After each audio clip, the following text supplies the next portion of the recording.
Everyone ఈ మధ్యకాలం చూస్తే ఒక 2-3 నెలలుగా చూస్తే గన రైతాంగం తీవ్రమైన ఇబ్బందుల్లో ఉన్న పరిస్థితిని చూస్తున్నాం. ముఖ్యంగా చూస్తే మా అనంతపూర్ జిల్లా లాంటి కరువు జిల్లాలో ఈరోజు హార్టికల్చర్ అనేది ఎక్కడా లేని విధంగా చాలా బాగా ఉంది అన్నమాట. ముఖ్యంగా కడప అనంతపూర్ జిల్లాలో ఇప్పుడు ఎప్పుడూ లేనంత విధంగా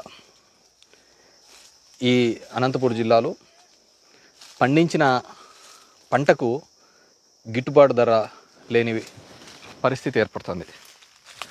అది ఏ పంట అయినా తీసుకున్నా కానీ అలాంటిది ఉంది.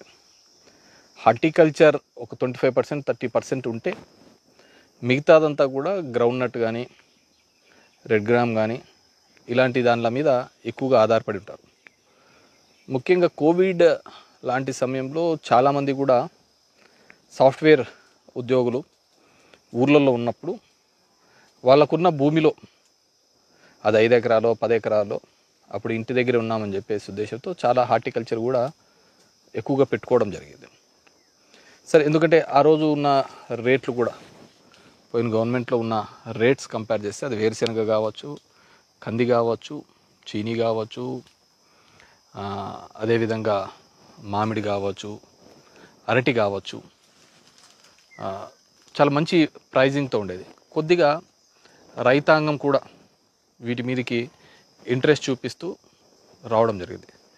కానీ ఈ మధ్య చూస్తే కనుక మనం ఒక 6 months నుంచి కూడా చూస్తే వ్యవసాయం మా జిల్లాలో పంట పండించినప్పటికీ కూడా గిట్టుబాటు ధరలు లేని పరిస్థితి. నాకు తెలిసి ఆంధ్రప్రదేశ్ అంతా కూడా ఇదే పరిస్థితి ఉందనుకుంటున్నాను.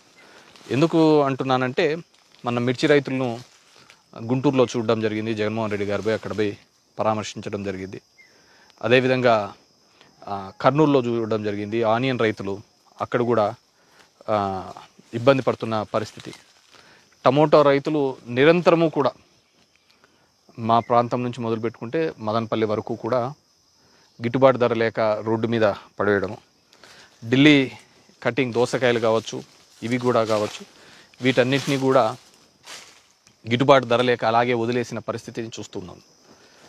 అదేవిధంగా ఈ మధ్యకాలంలో చూస్తే ఒక 1-2 నెలల కిందట కూడా విపరీతమైన ఈదురుగాలులు వచ్చి చాలా చోట్ల ఆ చెట్లు పడిపోయే పరిస్థితి. ముఖ్యంగా నా నియోజకవర్గంలో చూస్తే దాడితోట, దొరిగిల్లు, పినదరి ఇలాంటి ప్రాంతంలో కూడా బాగా పడిపోవడం జరిగింది.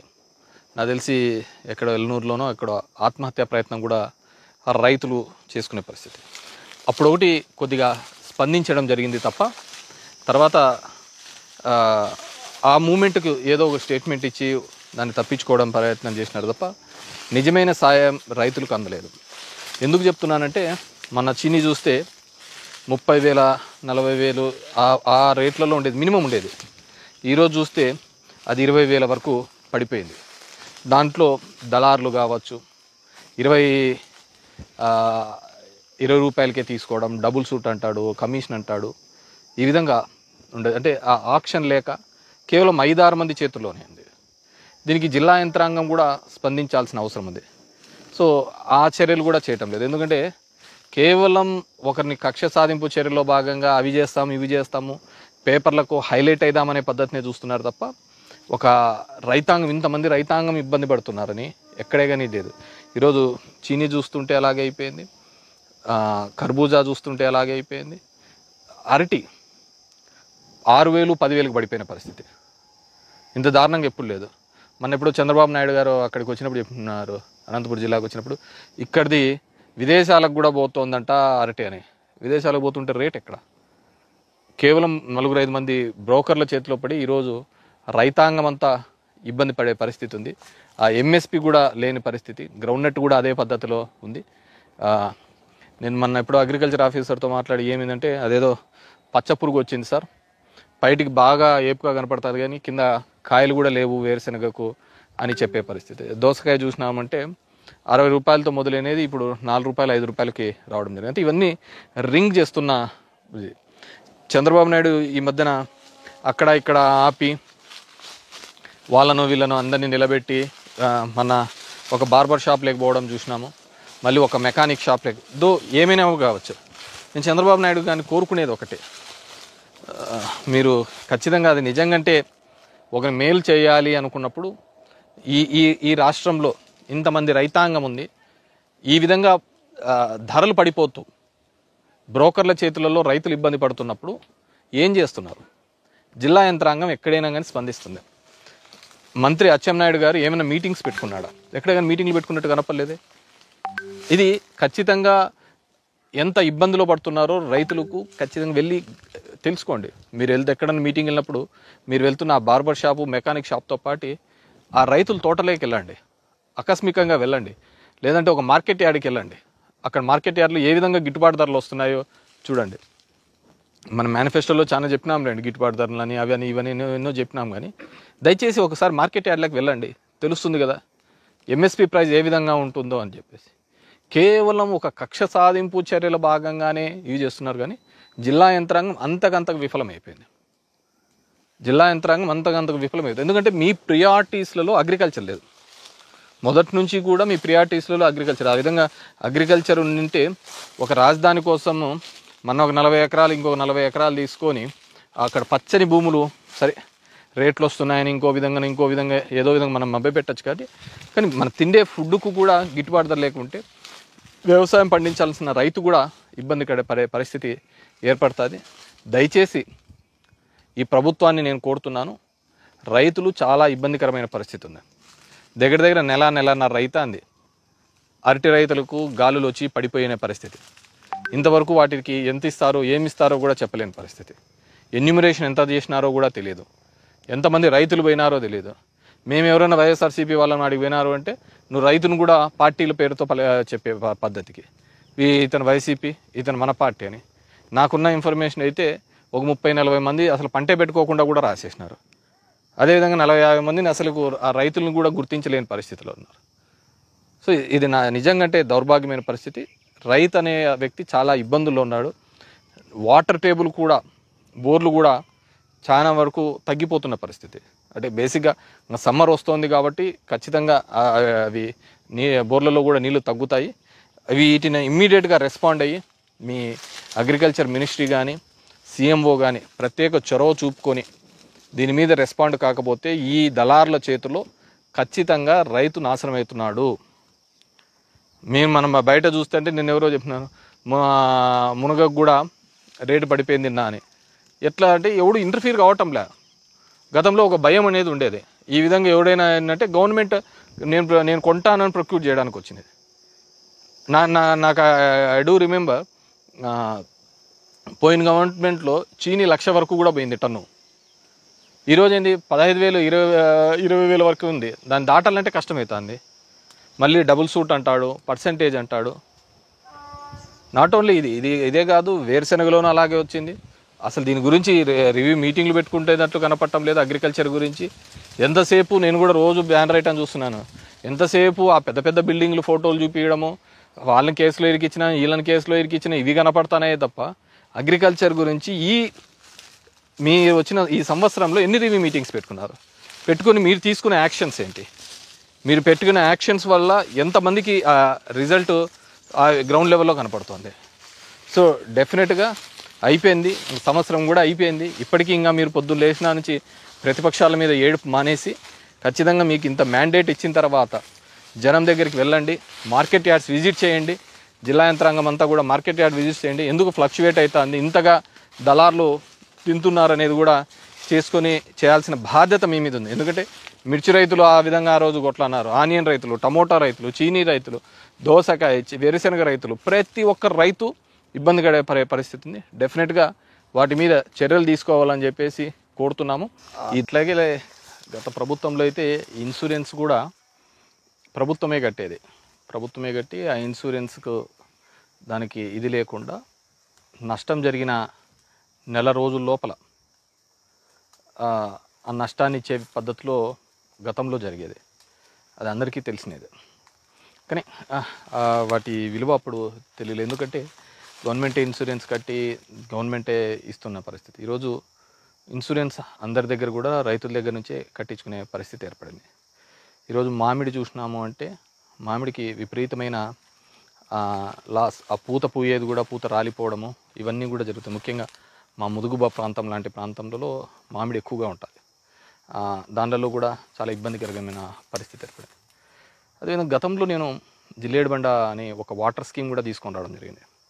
ఆ వాటర్ స్కీమ్ ద్వారా దగ్గర దగ్గర 25,000 ఎకరాలకు ఆయకట్టు రావాలని, దాని తర్వాత అదందరికీ ఉపయోగపడే విధంగా వాటర్ టేబుల్ పెరుగుతుంది. 2.61 టీఎంసీ, దగ్గర దగ్గర 680 కోట్ల, దగ్గర 700 కోట్ల వరకు ఆ ప్రాజెక్టు.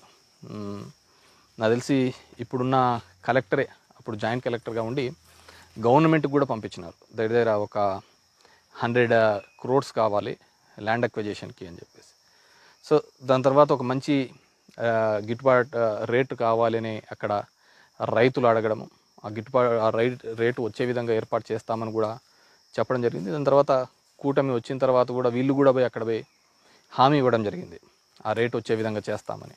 కానీ ఎక్కడ పట్టించుకున్నారు? ఆ ల్యాండ్ అక్విజిషన్ డబ్బులన్నా రిలీజ్ చేయిస్తే నా వరకు నేను చేసేదంతా కూడా ఆ ఇబ్బందిగా ఉన్న పరిస్థితుల్లో ఒక ప్రాజెక్టు శాంక్షన్ చేసి దగ్గర 200-300 కోట్ల రూపాయలు ఖర్చు కూడా చేయించడం జరిగింది. నాకు తెలిసి కాంట్రాక్టర్ రూపాయి కూడా బిల్లు వచ్చినట్టేం తెలియదు. ల్యాండ్ అక్విజిషన్ వస్తే మిగతా కూడా ఆ ప్రాజెక్టు పూర్తి అయితే మా నియోజకవర్గంలో 25,000 ఎకరాలకు ఆయకట్టు రావడంతో పాటు ఆ చుట్టుపక్కలంతా కూడా వాటర్ టేబుల్లో ఫిల్అప్ అవుతుంది, బోర్లన్నీ కూడా పెరుగుతాయి. కాబట్టి వీటన్నిటి మీద కూడా దృష్టి సారించకుండా కేవలము ఆ పేపర్ల ప్రకటనకు దీనికి మాత్రమే పరిమితమవుతున్నారు తప్ప గ్రౌండ్ లెవెల్లో ఉన్న ఇబ్బందుల గురించి పట్టించుకోకపోవడం నిజంగా దురదృష్టం. జిల్లా యంత్రాంగము అలాగే ఉంది, వాళ్ళు అలాగే పనిచేస్తున్నారు. కింద లెవెల్లో ఉన్న ఆర్డీఓలు వీళ్ళైతే ఆ మట్టిని అమ్ముకుంటా అంటే దానికి వచ్చే లెక్క మీద వీళ్ళు ఆశపడి అట్లే ఉన్నారు. ఎక్కడైనా రైతాంగం గురించి కూడా ఆలోచించలేని పరిస్థితిలో ఉన్న చాలా దురదృష్టకరమైనది. ఏనాటికైనా కూడా కూటమి ప్రభుత్వం ఇప్పటికైనా స్పందించి రైతుల్ని ఆదుకోవాలి. ఇబ్బంది పడుతున్న వీళ్ళందరికీ కూడా అండగా ఉన్నాము అని చెప్పే బాధ్యత ఉంది. ఎందుకంటే చాలా హామీలు ఇవ్వడం జరిగింది. సరే, పథకాల గురించి అది మీరు ఎప్పుడు చేస్తారో ఏంది అనేది తర్వాత చూస్తాం.